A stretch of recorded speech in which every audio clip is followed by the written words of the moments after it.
Hello दोस्तों, मैं हूं चांदनी और आप सभी का हमारे YouTube channel legal attraction law की बात नो बकवास में स्वागत है। दोस्तों, आज हम आप सभी के साथ एक बहुत ही अहम मुद्दा डिस्कस करने जा रहे हैं। ऐसा मुद्दा जिसके बारे में आप सभी ने अखबारों में, टेलीविजन पर, अलग अलग सोशल मीडिया प्लेटफॉर्म्स पर भी जिसका जिक्र आपने जरूर सुना होगा। दोस्तों, मामला है मंदिर या मस्जिद का। अभी हाल ही में हुई संभल में दंगे, उनका क्या कनेक्शन है मंदिर या मस्जिद से, हम जानेंगे। ज्ञानवापी मथुरा का क्या मामला है, और हाल ही में अजमेर दरगाह में भी क्लेम किया गया कि जहां पर आज दरगाह है अजमेर की, वहां कभी मंदिर हुआ करता था। उसके रिगार्डिंग कोर्ट में पिटीशन फाइल की गई। इन सब के बारे में दोस्तों हम डिटेल में जानेंगे और जानेंगे कि इन सब के रिगार्डिंग कौन सा कानून है जो इन सब से डील करता है। कानून का नाम है दोस्तों उपासना स्थल अधिनियम 1991, प्लेसेस ऑफ वर्शिप एक्ट 1991। ये एक्ट क्या है, इसकी क्या क्या इंपॉर्टेंट धाराएं हैं, और ये एक्ट हमारे देश में क्यों लाया गया, हम इसका भी जिक्र करेंगे दोस्तों। हम शुरुआत करते हैं दोस्तों पहले संभल में हुई हिंसा। संभल में हिंसा क्यों हुई, उसका क्या कारण रहा, दोस्तों हम ये डिस्कशन करेंगे। दोस्तों, संभल में एक मस्जिद मौजूद है जिसका नाम है जामा मस्जिद। तो दोस्तों, कुछ लोगों ने ये दावा किया कि जहां पर आज जामा मस्जिद मौजूद है, वहां पर कभी एक श्री हरिहर मंदिर हुआ करता था, और 1526 में मुगल एम्परर बाबर बाबर ने उस मंदिर को तोड़कर जामा मस्जिद बनाई। इसी के रिगार्डिंग दोस्तों कोर्ट में केस फाइल हुआ। तो दोस्तों, वहां के जो संभल के सिविल जज थे, उन्होंने मस्जिद का सर्वे करने का एक एक्स पार्टे ऑर्डर पास किया और सर्वे अलाउ किया। जब सर्वे टीम संभल में सर्वे करने के लिए पहुंची तो उन पर पथराव हुआ, और यह पथराव देखते ही देखते कब दंगे का रूप ले गया पता ही नहीं लगा, और इसमें 4 लोग मारे गए और बहुत लोग घायल हुए। इसके विरुद्ध वहां की जो मस्जिद कमेटी थी, उन्होंने सुप्रीम कोर्ट का रुख अपनाया और सुप्रीम कोर्ट में ये आर्ग्यू किया कि सर्वे ऑर्डर बिना मुस्लिम साइड को नोटिस दिए हुए पास किया गया, और ये भी उन्होंने क्लेम किया कि प्लेसेस ऑफ वर्शिप एक्ट के तहत यह सूट एंटरटेन ही नहीं किया जाना चाहिए था, और ये ऑर्डर भी अपने आप में गलत है। तो दोस्तों, इस केस में सुप्रीम कोर्ट ने कुछ निर्देश पास किए और ट्रायल कोर्ट को कहा कि जो प्रोसीडिंग्स अभी चल रही हैं जामा मस्जिद के रिगार्डिंग, अभी उन्हें रोका जाए जब तक कि मस्जिद कमेटी की पिटीशन इलाहाबाद हाई कोर्ट में लिस्ट ना हो जाए, जब तक आप उन प्रोसीडिंग्स को आगे नहीं बढ़ाएंगे। और सुप्रीम कोर्ट ने यह भी कहा कि एडवोकेट कमिश्नर की जो सर्वे रिपोर्ट है, उसे सील्ड कवर में ही बंद रखा जाए और अभी ओपन ना किया जाए। सुप्रीम कोर्ट ने डिस्ट्रिक्ट एडमिनिस्ट्रेशन जो संभल की है, उसको भी डायरेक्शंस पास की कि आप वहां पर शांति और संप्रदाय भावना बनाए रखें। सुप्रीम कोर्ट ने कहा कि जो मुस्लिम कमेटी की जो प्ली है हाई कोर्ट में, वो 3 दिन के अंदर अंदर लिस्ट की जाए। तो दोस्तों, ये था संभल का मामला जिसके कारण संभल में हिंसा बढ़ गई, और अभी इसका मामला हमारे सुप्रीम कोर्ट में और इलाहाबाद हाई कोर्ट में भी पेंडिंग है। इसी प्रकार दोस्तों, दूसरा मामला हम देखते हैं, वो है ज्ञानवापी मस्जिद का मामला। तो दोस्तों, यह मामला भी बहुत ही प्रचलित मामला रहा है। तो दोस्तों, ये मामला 1991 1991 का है, जहां पर कि जो काशी विश्वनाथ के मंदिर के कुछ भक्त हैं, उन्होंने वाराणसी कोर्ट में एक पिटीशन फाइल करी और ये दावा किया कि जहां पर आज ये ज्ञानवापी मस्जिद मौजूद है, वहां पर कभी विशेश्वर मंदिर हुआ करता था। और ये कहा कि जो विशेश्वर मंदिर है वहां के कभी मुगल एम्परर औरंगजेब ने उस मंदिर को तोड़कर वहां पर ज्ञानवापी मस्जिद बनाई। इसके खिलाफ दोस्तों उन्होंने पटिशनर्स ने कोर्ट में पिटीशन दायर की कि इसका सर्वे किया जाए। और दोस्तों 2021 में कुछ महिला भक्तों ने कोर्ट में एक नई पिटीशन फाइल की कि उन्हें भी वहां पर पूजा करने का अधिकार मिले। इस केस में दोस्तों वाराणसी कोर्ट ने हमारी ASI archaeological survey of India ASI team को उस मस्जिद की प्रीमाइसेस का साइंटिफिक सर्वे करने का ऑर्डर पास किया। तो दोस्तों और कोर्ट ने हमारे कुछ हिंदूज को व्यास जी के तय खाने में अपने रिचुअल्स परफॉर्म करने के लिए अलाउ किया। तो दोस्तों ये मामला भी अभी हमारे कोर्ट्स में पेंडिंग है। इसी प्रकार दोस्तों मामला उठा था मथुरा में। मथुरा में भी दोस्तों यही क्लेम किया गया कि जहां पर मथुरा में एक शाही ईदगाह मस्जिद है, वहां पर कभी एक मंदिर हुआ करता था श्री कृष्ण जन्मभूमि के ऊपर। और ये कहा गया कि उस मंदिर को तोड़कर वहां पर शाही ईदगाह मस्जिद बनाई गई। तो इस केस में दोस्तों क्लेम किया गया था कि कभी इसमें कॉम्प्रोमाइज एग्रीमेंट हुआ था कि दोनों उपासना स्थल जो है वहां पर वो साथ साथ चल सकते हैं। लेकिन बाद में दोस्तों कोर्ट में सूट फाइल किया गया ये कहते हुए कि ये एग्रीमेंट अपने आप में फ्रॉड था, अवैध है। और दोस्तों लिटिगेंट्स ने इस मॉस्क जो मस्जिद है उसे हटाने की मांग की और विवादित स्थान जो है वहां पर पूजा करने का अपना अधिकार कोर्ट से मांगा। इस प्रकार दोस्तों ये मामला भी कोर्ट में अभी चल रहा है कि यहाँ पर मौजूद जो शाही ईदगाह मस्जिद है वहां पर पहले मंदिर हुआ करता था या नहीं। तो दोस्तों ये भी मामला अपने आप में बहुत प्रचलित रहा था और जो आज भी कोर्ट में कंटिन्यू है। इसी प्रकार दोस्तों अभी हाल ही में बहुत रिसेंटली अजमेर में भी ऐसा मुद्दा उठा और ये क्लेम किया गया कि जहां पर आज अजमेर दरगाह है वहां भी कभी शिव मंदिर हुआ करता था। तो दोस्तों हुआ क्या, अभी हाल ही में सितंबर 2024 में जो हिंदू सेना के चीफ है विष्णु गुप्ता, उन्होंने अजमेर कोर्ट में एक केस फाइल किया और ये दावा किया कि अजमेर दरगाह जो है आज मौजूद है वहां पर पहले कभी शिव मंदिर हुआ करता था और उस शिव मंदिर को तोड़कर वहां पर अजमेर दरगाह बनाई गई। और दोस्तों कहा गया कि दरगाह पुराने हिंदू मंदिरों के जो अवशेष थे उन पर बनी थी, जिसे प्राचीन मुस्लिम शासकों ने बदल कर बनाया। तो दोस्तों इसके रिगार्डिंग कोर्ट ने दरगाह committee, ministry of minority affairs और एएसआई को नोटिस भेजा है और इसकी प्रोसीडिंग्स दोस्तों कोर्ट में अभी चल रही है। तो दोस्तों ये हमने कुछ मामले देखे जहां पर जितनी भी मस्जिद मौजूद है उन पर यह दावा किया गया कि वहां पर कभी मंदिर हुआ करता था। हम दोस्तों ये जानते हैं कि इसके रिगार्डिंग हमारे देश में कौन सा कानून है, कौन सा एक्ट है जो लागू होता है। दोस्तों ये एक्ट है प्लेसेस ऑफ वर्शिप एक्ट 1991। तो दोस्तों देखने वाली बात यह है कि हमारे देश में उपासना स्थल अधिनियम 1991 प्लेसेस ऑफ वर्शिप एक्ट ये क्यों लाया गया, इसकी क्या जरूरत थी हमारे देश में। तो दोस्तों 1991 में तत्कालीन प्रधानमंत्री पीवी नरसिम्हा राव जी ने संसद में प्लेसेस ऑफ वर्शिप एक्ट लाया और पास कराया। दोस्तों इस एक्ट का यही अहम उद्देश्य था कि देश में जो धार्मिक स्थलों की स्थिति बनी हुई थी 15 अगस्त 1947, ये दोस्तों बहुत ही अहम डेट है।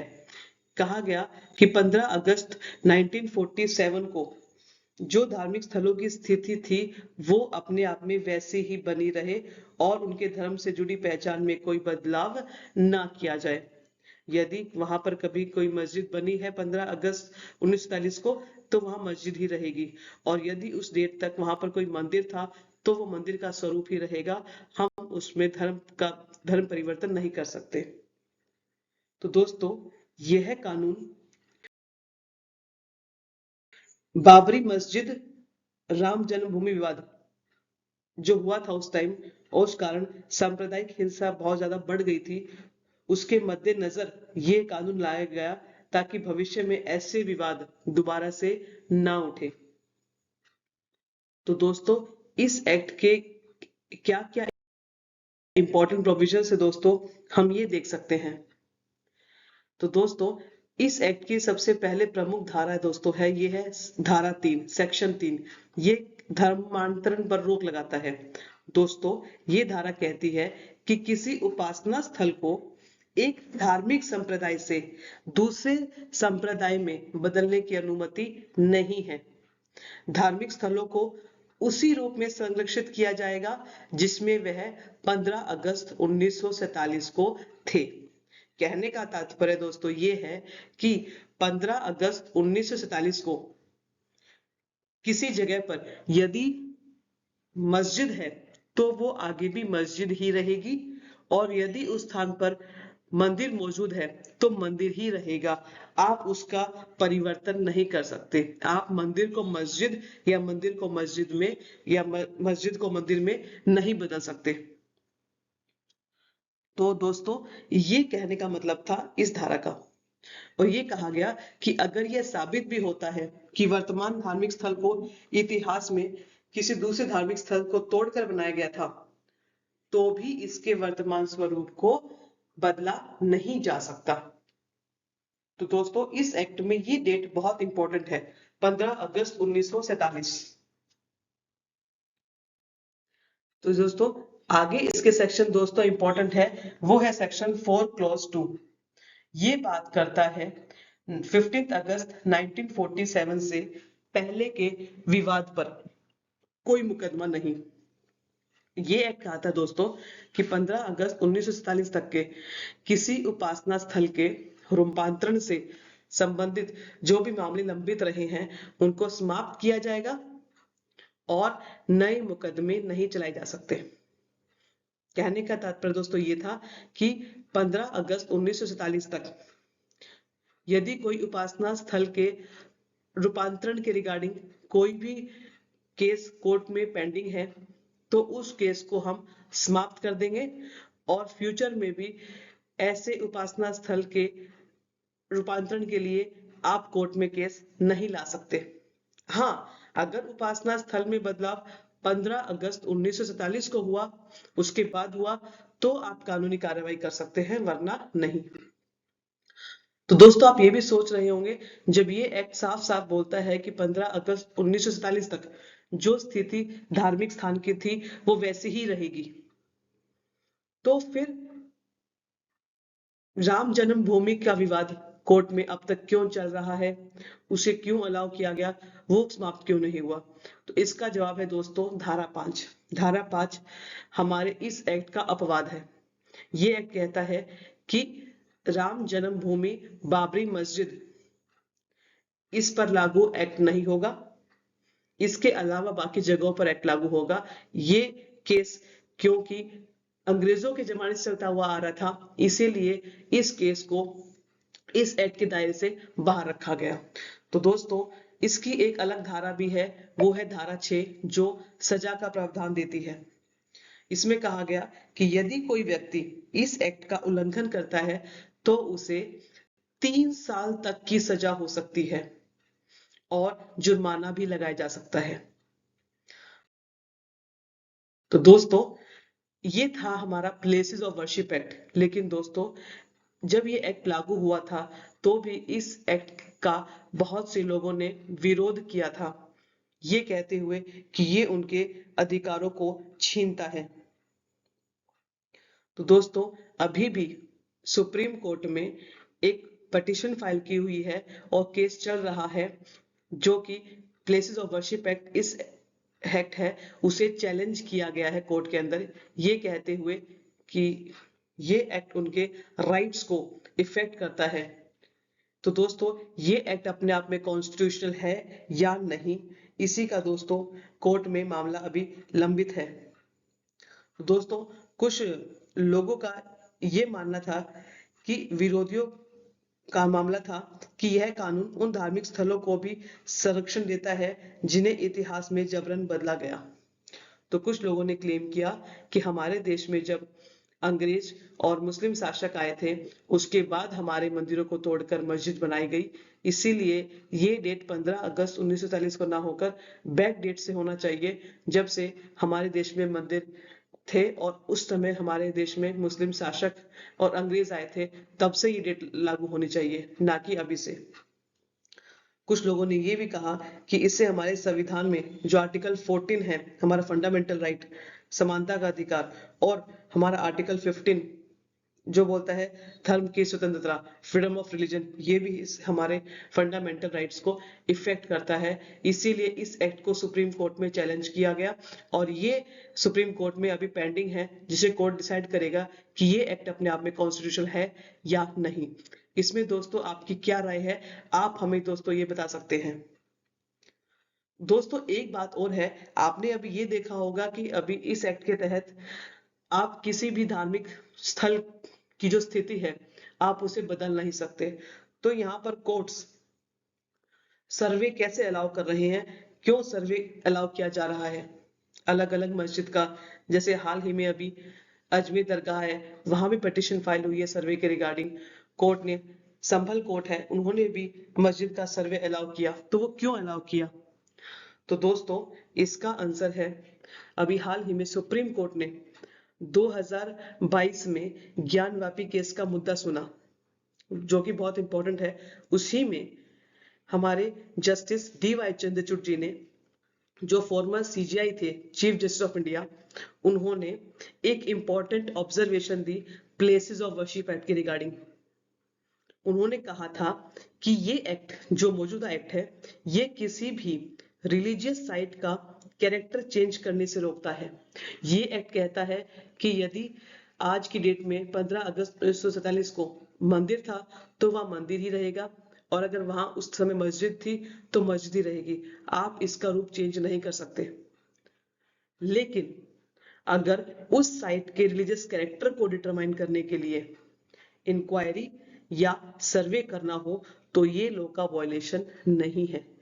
कोर्ट ने माना कि ये एक्ट कहीं भी हमें सर्वे करने से नहीं रोकता, हम मंदिर या मस्जिद का सर्वे करवा सकते हैं और ये इस एक्ट का वायलेशन नहीं है। इसका मतलब यह हुआ कि कोर्ट्स हिस्टोरिकल फैक्ट्स जानने के लिए भी बिना किसी रिलीजियस चेंज के सर्वे करवा सकते हैं, जैसे कि अभी ज्ञानवापी मस्जिद और शाही जामा मस्जिद के मामलों में हुआ, जहां कोर्ट ने साइंटिफिक सर्वे करने का ऑर्डर पास किया, जिसमें यह डिसाइड किया गया कि किसी साइट में क्या स्ट्रक्चर या रिलीजियस एलिमेंट मौजूद है। तो दोस्तों ये कारण रहा कि जहां पर मंदिर या मस्जिद का सर्वे अलाउ किया जाता है, और हमारे फॉर्मर CJI DY चंद्रचूड़ जी ने इस पे इंपॉर्टेंट ऑब्जर्वेशन दी। तो दोस्तों ये थी आज की हमारी इंपॉर्टेंट लेक्चर। तो दोस्तों आज का आपको टॉपिक कैसा लगा, आप दोस्तों हमें अपनी राय दे सकते हैं। आप दोस्तों हमें कमेंट सेक्शन के माध्यम से जरूर बताइए कि कोर्ट में जो अभी ये एक्ट चैलेंज है, क्या इस एक्ट को कोर्ट को कॉन्स्टिट्यूशनल रखना चाहिए या इस एक्ट को कोर्ट को अनकॉन्स्टिट्यूशनल डिक्लेयर करके इस एक्ट को खत्म कर देना चाहिए, और कोर्ट को सर्विस और अलाउ कर देने चाहिए इस एक्ट को हटा के। तो थैंक यू दोस्तों। तो दोस्तों आपको यदि हमारे चैनल अच्छा लगा हो, हमारा कंटेंट अच्छा लगा हो, तो आप हमें चैनल को लाइक, शेयर, सब्सक्राइब, कमेंट भी कर सकते हैं। आप अपने फैमिली फ्रेंड्स में भी दोस्तों हमारे चैनल को जरूर शेयर कर सकते हैं।